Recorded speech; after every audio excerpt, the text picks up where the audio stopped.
દીકરા દીકરીઓ હોય, બાળકો હોય નાના, એને ભણવા મોકલવાના હોય, રસોઈ બનાવવાની હોય, પરિવારની જવાબદારી હોય, તમારે એવું કઈ છે? તો તમારે તો તૈયારી જ કરવાની. આ ગોલ્ડન ઓપોર્ચ્યુનિટી છે. મેરેજ થઈ જાય એ પહેલા તૈયારી કરી લેવાની, એ પહેલા નોકરી લઈ લેવાની. એટલે તમે એક શિક્ષિકા છો, તમે એમ કહી શકો તમારા મમ્મી પપ્પાને કે જો મને નોકરી મળી ગઈ પપ્પા, ચિંતા ના કરશો, બરાબર? તમે તમારા પગારમાંથી તમારા લગ્નનો ખર્ચ કાઢી શકો, તમારા મમ્મી પપ્પાને મદદરૂપ થઈ શકો ને. જેટલી વહેલી નોકરી મળે એટલું સારું.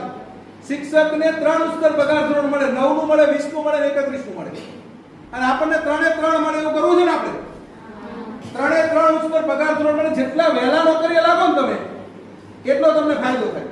જેટલા વહેલા નોકરીએ લાગો ને એટલો તમને બેનિફિટ થાય. તો વહેલું લાગવું છે ને? કેટલાને વહેલું નોકરીએ લાગવું છે?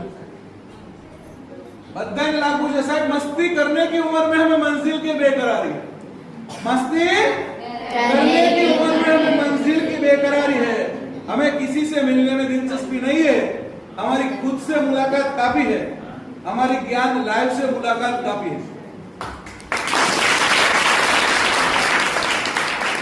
આપણી મુલાકાત જોરદાર રહેવાની છે, જોશ જુસ્સાન જુનૂન વાળી રહેવાની છે, બરાબર?